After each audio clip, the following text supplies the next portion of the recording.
Let me start by giving a bit of context, because I believe that how we got into cassava would also shed a bit more light to the answer to your question. So my company is called Cavista Holdings. Cavista Holdings is a large investment holding company in Nigeria with multiple investments in several sectors.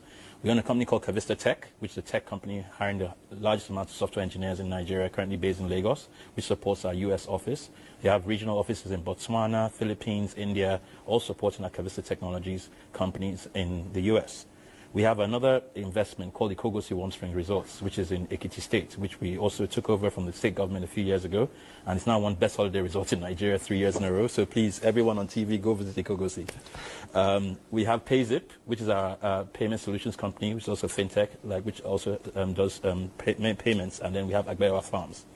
Now, our parent company is a U.S. company called Access, which is the largest home healthcare software engineering company in the U.S. We're a large player in that field. But what we decided to do, our founder, John Olajide, he's a Nigerian American. So he's decided to, okay, let me come back to Nigeria and reinvest, because he believes in transforming lives. That's what we do at Cavista Holdings. We look for industries where we can make the most impact and make money at the same time.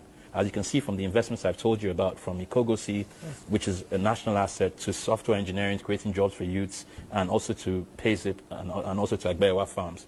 We believe in business as a force for good. Now, we also make sure that as we're doing our businesses in Nigeria and all over the world, in Philippines and India, we always try and make sure we create the linkages to make sure that whatever standards we have in Nigeria is the same we meet in the US and everywhere in the world. So standardization has always been at the back of our mind from the get-go. So coming into Ekiti State, we started about, I think, about 3 years ago. When we got into Ekiti State, we realized that we're going to go into cassava. Going into cassava, we realized that we have to go into the economics of production of cassava, all the way from the beginning to the end. How do we get the right land? We worked with the Ekiti State government, got our land. How do we make sure that we get the right stems? We worked with the IITA, got the right stems. We got the various varieties like Baba 70, White Lion, TME 419, and 419. We were told not to be calling 419. Why do you call it White Lion? White Lion.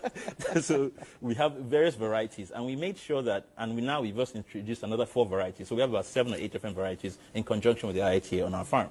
We test out all of these varieties at different portions of our land.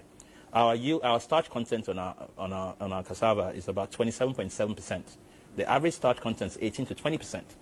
Now, you see, all these things I'm saying is setting the pictures, creating the context, which you realize when we go to international markets, they already know that there was a lot of intentionality and thought going behind how we did our processes, from our mechanized farming to our tractorizations. Like, we make sure that everything we do it well. We get it right, we get it right, we get it right.